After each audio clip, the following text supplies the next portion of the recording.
Vitek here from Wani, and with us today we have the majestic, eternal Vicky Psarakis of the Agonist. How are you doing, Vicky?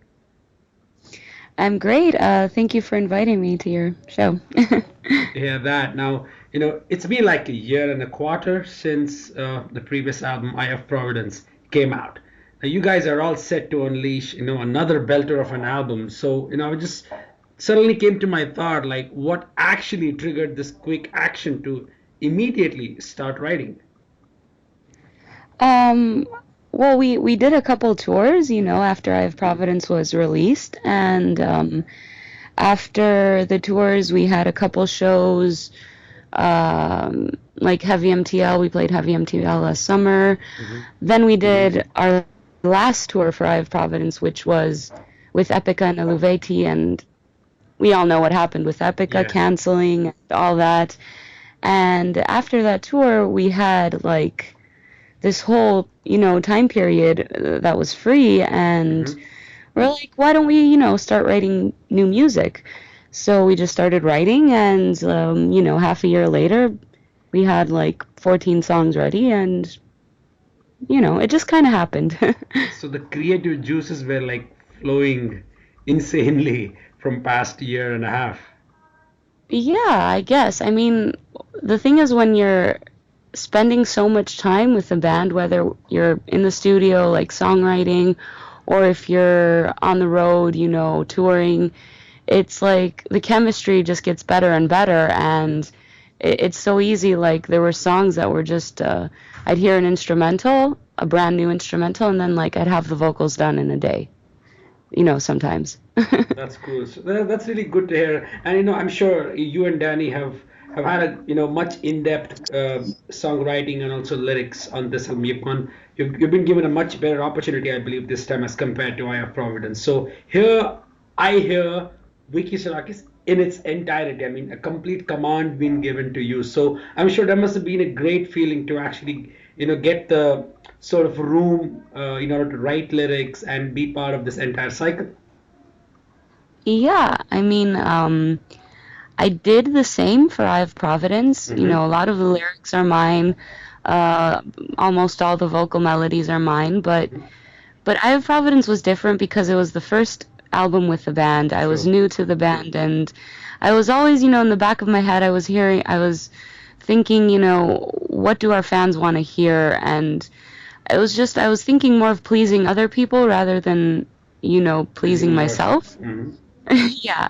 Whereas on this album, it was just really like the first idea that would come to mind, I would record it, and most of the times we went with that idea. I felt more free and inspired. Awesome. That's really good to hear. The chain is already out on the Napalm, channel, and it's been circulated around all the metal websites. I'm sure you would have tried to figure out how the fans are responding to the new single. Yeah. I mean, I guess if there's something you need to say. I don't know. It's hard choosing singles. True. Like, we do have music videos coming out, Hmm. you know, later on. So we already knew sort of which songs we were going to make music videos. And then, like, about 2 weeks before the release of The Chain, Hmm. we decided to make a lyric video before the music Great. videos. And it was sort of just like, well, what song do we choose? Hmm. I don't know. Let's go with The Chain. And we just sort of just went with it. And yeah, I don't know. I think it's a fast-paced song. It's very similar to, the original, I guess, the Agonist sound. Hmm. It's more of a safe choice, I would say. It's not too different You didn't want compared to to. reveal probably too much about the album with respect to how the entire songs are written, because I feel it's a concept album. I think I may be wrong, but it feels to me like this is a concept album with the song names having, I don't know, some sort of a sequence. I mean, the game, the villain, the resurrection. So I mean, is this actually some sort of some concept which you had in your mind? Obviously, this being the fifth album, so the five is an apt title. Yeah. like obviously the album is named Five because it's the fifth album. There's five members in the band. You know, those are the obvious reasons. But the more, I guess, hidden reason for naming it Five is we're kind of like trying to mention the fifth element in there, where it's something that, you know, we can't see or touch or perceive in our minds, and we as a band, we feel that when listening to music, sometimes you get lost and you like travel into a whole different world. True. And you somehow get in contact with the fifth.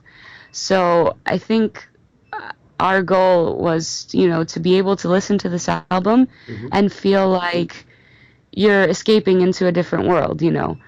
And I guess in that aspect, you could say it's a concept album because when we started writing it, there were no plans for it being a concept album or anything like that. But then halfway through, like we had 6 or 7 songs done, it started to feel like every song was telling a story almost. And with that in mind, you know, I kept working on more songs, and later on I started maybe connecting some songs or throwing references, you know, to stuff like that, but it didn't start off as a concept album. And I guess it's funny because I've been doing interviews this past 2 weeks, and that's a question everyone asks me if it's a concept album. So I guess it means that it really sounds like one, and I'm happy to hear that. That's cool. And you know, you guys, I'm sure, would have faced some challenge on this, especially you, as compared to, you know, Eye of Providence or even Danny with the other guys in the past. So with such a short duration, I'm sure, you know, the songs were coming out probably much quicker than how it might have been in the past. Yeah, but the thing is, it didn't really feel rushed, you know, like a lot of the music was done. Maybe half of the songs were like with, you know, there were riffs that existed from the past that were never really used on another album. But then the other half were like brand new, you know, musically.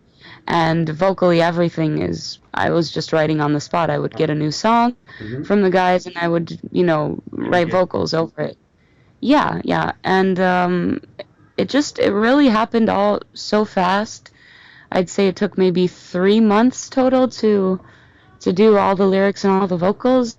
And even though it was fast, it didn't seem rushed at all. At the end, it seemed like the ideas I came up with were the best possible ideas I could have come up with, you know.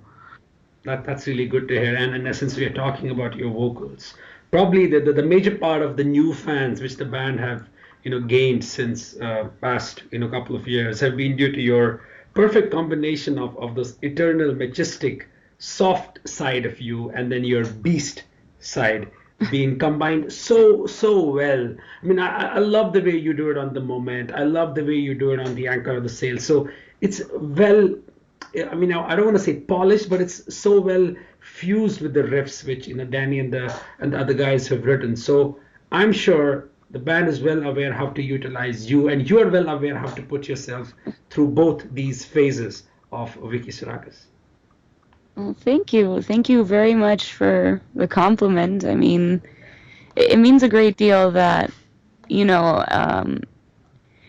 I'm talking to a third person right now that has heard the album and in its entirety, and, you know, you're not a friend of mine, you're not a family member, you're not in the band, so I appreciate it, you know. I feel like it's sort of a validation that we did a really good job, you know. That's really cool there. And your vocals on Eye of Providence was one reason. Let me be brutally honest with you. That was the album that made me come back to the band as a fan instead of just a music listener. Because for me, the Agonist previous ones before the Eye of Providence I wasn't able to connect. And then here you are firing all cylinders on Eye of Providence, and then obviously with Five. So I'm really glad. I'm sure it's not just me, but there are fans who probably have come back to the band with the last 2 albums and also the new ones, like I said. Yeah, I certainly hope so. And I mean, that is the goal, to continue to gain new fans and, you know, just build your fan base so that when you go on tour, you have more people to play to, and stuff like that. And I really hope that Five will, open some more doors for us in that aspect. That's really cool. And you've been part of this, women leading the metal band and fronting the metal band, and then we have so many other countless examples. You have Florian and Simone and Lisa. There's so many out there who've been doing this stuff and actually making a name. And here you are doing this as well. So how inspirational has it been for you to see legends like Doro or Lita Ford doing it for decades, and here you are doing it like from last couple of years of your life? Yeah, it's pretty crazy actually, because when I did start singing, more professionally, because I've been singing ever since I was a kid, it Right. was just I love doing it, but I only started considering it as a career, after I was 20. Mm-hmm. So, when I did take it a bit more seriously, I never expected something like this to happen. It was like a hidden dream, a hope, Right. which is like the reason I was doing YouTube covers too, but I never really expected it to happen because, the competition is big. There's so many bands out there. There's so many people that are singing. Right. And also I was living in Greece at the time, so that makes it even harder being True. on the other side of the world. But I'm really happy, obviously, that it did happen, and I've been enjoying it like so much. It's like I enjoy writing music. I enjoy going on tour and playing shows. It's like after doing it for 2 years now, I think it's safe to say that I made the right choice. It's the right Absolutely. career for me. That's really good to hear. And I've seen you guys live, I think 2 times so far. And what really, I won't say amazed me, but I really felt more comfortable seeing you guys live because you're able to. There's a certain sense of that authentic voice that I hear live, as well as on the album. I mean, and I'm sure that's something which you're able to pull off really well. Your cleans as well as your growl. So it was a great feeling to hear what I heard on the album and then go to a show and see you, screaming those songs along. That was a wonderful feeling. Is there any pre-show ritual which you follow to keep your voice in shape for the tour? Yes, of course. It's being on tour. The one difficult thing is that you're playing a show almost every night, and I can't stress enough about how important it is to stay healthy, True. because sometimes the reason people lose their voice on tour could have nothing to do with a vocal issue whatsoever. It could just be a body issue. It could be your body, shutting down because you're not feeding yourself properly, you're not sleeping enough, you're dehydrated, I don't know. You could get sick from, temperature changes because, sometimes we have a show way up, north, and then we drive like 20 hours down to the south, so we go from Right. cold to hot and then hot to cold, and it's so much easier to get sick and like just lose yourself when you're on tour. So all it really is taking care of your body a lot, making sure to sleep enough, to rest your vocal cords, True. and then obviously before a show, it's very, very important to warm up. Warm up your voice, warm up your body, exercise a bit, stretch, all that stuff. And that's it. That's all it is, really. There's no magical remedy. It's just taking care of yourself. Definitely, that's good to hear. You guys are heading out again with Epica later this year. I think even with there's another band on the bill. I just forgot. Flesh God Let's Apocalypse. got Apocalypse. There you go. Yeah. Yeah. So that's gonna go for a couple of weeks in States. So any plans for Europe? Well, we are touring Europe right before the States in October. Okay. But unfortunately, we're only covering, a couple of countries and cities. So it's mostly like Germany, Sweden, Belgium, Netherlands, and then we have like 5 or 6 shows in UK. Spain and Portugal. Anything No, in UK? no, you can't. No UK. Not yet. this time around, because the reason we're doing this is because we're playing Epic Metal Fest in the Netherlands. Yes. Right. Yeah, Oktoberfest. Yeah. So, in light of that show, because we're coming all the way to Europe, we just decided to book a couple more shows around the date. But unfortunately, we didn't have enough time, to do a full Europe run this time around. Right. So we're hoping to be able to do that in spring of 2017, possibly, which will obviously come through the UK as well, True. That's really good to hear, Vicky. So before we conclude, how about you define the sound of 5 in just one sentence? Oh my God, I have no idea. I don't know. I think it's emotional. It's very diverse, and very powerful. And like I said previously, I feel like listening to this album, from top to bottom, it feels like you're diving into a story and, going somewhere else. A journey. A journey, yes. Fantastic, Vicky. Thank you so much for doing the interview. I look forward to see you guys. Thank you for You have a Thank you wonderful for having me. You too. Bye-bye. Bye-bye.